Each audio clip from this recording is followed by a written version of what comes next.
আসসালামু আলাইকুম। আশা করি সকলে ভালো আছেন। তো আগের ভিডিওতে অনেকেই কমেন্ট করছেন, বিস্তারিত ফিড ডেলিভারি সম্পর্কে আরো অনেক কিছু জানতে চাইছেন। তো তার জন্য আজকে আমার সাথে আমার এক ভাই আছে হাঙ্গারে। তো তার কাছ থেকে আমি আরো বিস্তারিত জানার চেষ্টা করব। তো আশা করি পুরো ভিডিওর সাথে থাকবেন। আসসালামু আলাইকুম ভাই। ওয়ালাইকুম আসসালাম ভাই। কেমন আছেন ভাই? আলহামদুলিল্লাহ ভালো আছি। আপনি কেমন আছেন? জি আলহামদুলিল্লাহ ভাই ভালো আছি। তো ভাই তো ফুড ডেলিভারিতে কাজ করেন তাই হ্যাঁ না? ভাই, ফুড ডেলিভারি কাজ করতেছি তো হাঙ্গারে আছেন নাকি? Hunger station. কত বছর ধরে আছেন এই শরিকাতে? আমি শরিকাতে সৌদি আরবে আসছি 1 বছর। সেপ্টেম্বর 7 তারিখে আসছি, আইসা 1 মাস বসেছিলাম। তারপর থেকে হাঙ্গার স্টেশনে ঢুকছি প্রায় 1 বছরের উপরে। প্রায় 1 বছর উপরে আছেন।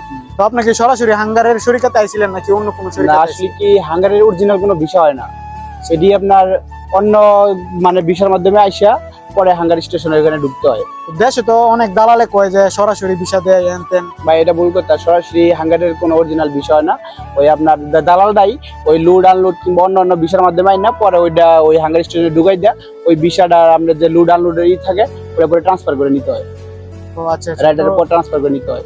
অনেকে বলে যে ফুড ডেলিভারিতে 7 ঘন্টা 8 ঘন্টা ডিউটি করলেই চলে, এটা আসলে কি? শিল্কি ভাই, ফুড ডেলিভারিতে 7 ঘন্টা 8 ঘন্টার কোনো নির্দিষ্ট ডিউটি নাই। আপনি ফুড ডেলিভারিতে বর্তমান যে সিস্টেম, ওই শিফট সিস্টেম। এনে আপনি 16 ঘন্টা থেকে 10 ঘন্টা পর্যন্ত, সর্বনিম্ন 10 ঘন্টা পর্যন্ত ডিউটি করতে পারবেন, সর্বনিম্ন 10 ঘন্টা। এর মধ্যে আপনার প্রত্যেক শরিকায় আপনার টার্গেট দেওয়া থাকে। কারো দেওয়া থাকে 420টা, কারো 410টা, কারো 450টা, এভাবে টার্গেট দেওয়া থাকে। ওই টার্গেট অনুযায়ী আপনার স্যালারি আসে। আর আপনার দেখা গেছে 450টা টার্গেট আমাকে শরিকা দেয়।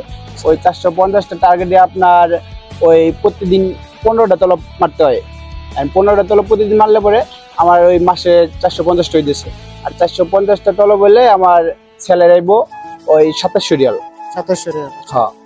আর কেউ যদি 450টা না মারতে পারে বা আরো কম মারে তাহলে তার স্যালারি কি আরো কমবে না? হ্যাঁ, স্যালারি কমবো। এই দেখা গেছে আপনার প্রত্যেক তলব আপনার ওই 5 টাকা করে দিব। 450টা টার্গেটের 5 টাকা দিব। যদি টার্গেট হয় তাহলে 6 টাকা করে, তাহলে 2700 রিয়াল হয়। আর টার্গেটের উপরে 450টার উপরে আমি যে কয়েক তলব মারতে পারবো, প্রতিটা আমার 8 টাকা করে দিব। আচ্ছা, তো অনেকে বলে যে ফুড ডেলিভারিতে কোনো নির্দিষ্ট কোনো টাইম নাই, তো এটা কি কোনো সকাল দুপুর বা বিকাল আপনি যে কোনো টাইমে কাজ করতে পারবেন? আপনার আসলে অরিজিনাল কোনো নির্দিষ্ট টাইম নাই, সেখানে শিফট সিস্টেম। আপনার মনে হলো আপনার সকাল থেকে শিফট 1 সপ্তাহ আগে শিফট বুক করতে হয়। ওই আপনি শিফট বুক করে রাখলেন যে আমি সকালে ডিউটি করবো এই সপ্তাহে, তাহলে আপনি সকালে করতে পারবেন। কিংবা আপনার ভালো লাগলো না, আইডি ব্রেক দিয়ে বাসায় যেতে পারবেন। আচ্ছা, আর একটা বিষয় হলো ফুড ডেলিভারিতে আসলে স্যালারি কি নির্দিষ্ট কোনো স্যালারি আছে নাকি কাজের অনুযায়ী? না, এটার ফিক্সড কোনো স্যালারি নাই। কোনো স্যালারি নাই না? না।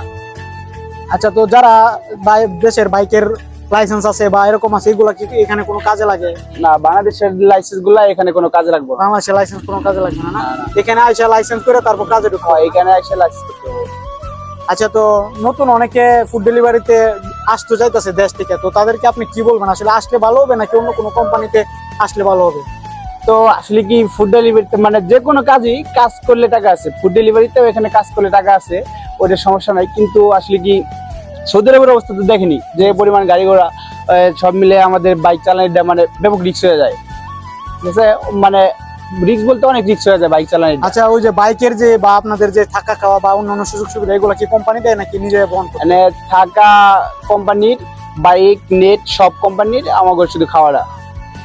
আচ্ছা, যাই হোক, তো বর্তমানে হাঙ্গার বা অন্যান্য যে টুইউ বা অন্যান্য শরিকা আছে, সবগুলোর মধ্যে আসলে কোন শরিকাটা একটু ভালো হয়? যে এই শরিকাটা বর্তমানে সৌদি আরবে হাঙ্গার স্টেশনের ইদাই মার্কেটটা বেশি। একটা জিনিস আসলে আল্লাহ না করুক, যদি কোনো ভাই ফুড ডেলিভারিতে বা রাস্তাঘাটে কোনো দুর্ঘটনা ঘটে বা অন্য কোনো কাজ হয়, এগুলা কি কোম্পানি দেখে নাকি নিজের বহন? আসলে কি ভাই, অ্যাক্সিডেন্টের বিষয়টা সবারই রাইডার ঘর ইন্স্যুরেন্স করা থাকে। যদি কোনো অ্যাক্সিডেন্ট হয়, দেখা গেছে ওই অ্যাক্সিডেন্ট গুলা ওই আমাদের চিকিৎসা করে সব ওই কোম্পানি করে, শরীকে করে। আচ্ছা আচ্ছা। আর তবে যদি আমাকে ভুলে কোনো অ্যাক্সিডেন্ট হয়, কোনো গাড়িতে ধরে না মেরে দিলাম, ওই যে গ্যারামাটা দিব ওটা আমার নিতে হবো। কিন্তু ওই পরবর্তীতে যদি অন্য গাড়িওয়ালার ভুলে যদি কোনো অ্যাক্সিডেন্ট হয়, ওটার যে ওই জরিমানাটা ওটা শরীকে নিয়ে যায়।